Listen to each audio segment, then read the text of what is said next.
cunista iyo ka ganacsiga qaadka Soomaaliya ayaa kordhay kadib markii Soomaaliya loo wareejiyay qaadkii laga mamnuucay dalka UK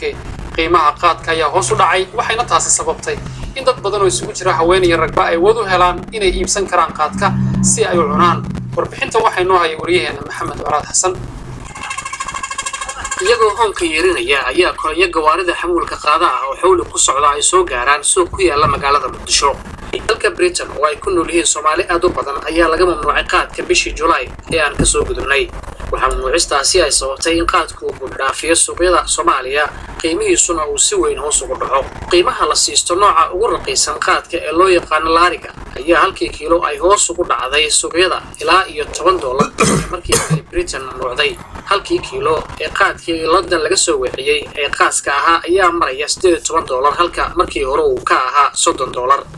Abdulrahman Yusuf waxa uu ka mid yahay dadka qaadka ka ganacsada waxa uu sheegayaa in ganacsigiisu uu bulaalay tan iyo markii qaadka laga mamnuucay Britain qaadka uu waxa ku qaadan jirnay beeciisa milyan 500 qumbulitaan hadda waxa ku qaadanaa 700 maanta xoolo kor u saraka qaadki 900 ana lagu diiday qumbulitaan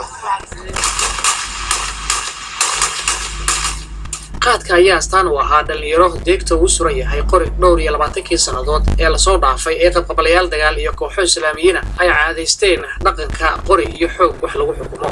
Soomaaliya hadda waxay ka soo kabanaysaa colaadii iyo jahwareerkii daashtay kadib markii ciidamada midowga Afrika iyo kuwa dawladda Soomaaliya ay ka saareen al-shabaab magaalada Muqdisho iyo meelo kaleba koorinta aysan Britain mamnuucin qaadka Maxamed Khaliif oo 27 sano jira shaqadiisuna ahayd shaqaale dhismo ayaa awoodi karay inuu qaadka cuno toddobaadkiiba hal jeer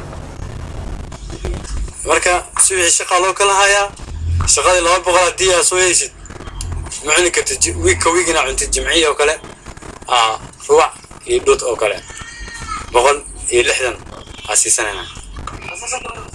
dadka ololaya mamnuucista qaadka ayaa ku doodayay inuu halis ku yahay qoyska iyo horumarka shakhsiyaadka qabatima halka kuwa doonaya inaan la mamnuucin ay ku doodayaan in mamnuucista qaadka ee Britain iyo dalal kale oo Yurub ku yaala ay dhalinyaro badan u horseedi karto inay ku kacaan fal dambiyeedyo ama ay ku biiraan xag jirka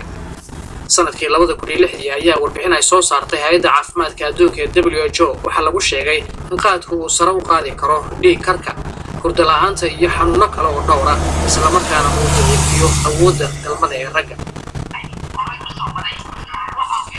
dumarka Soomaaliyeed ayaa burbur ku dhaca qoysaska iyo carruur la dayacay daliil uga dhigaya waxyeelada qaadka Khadiija Cali ayaa qaadka muddo dheer isticmaalaysay waxay sheegtay in qiimaha qaadka hoos u dhaca ay ka dhigan tahay in dumar badan ay ku soo beerayaan cunistiisa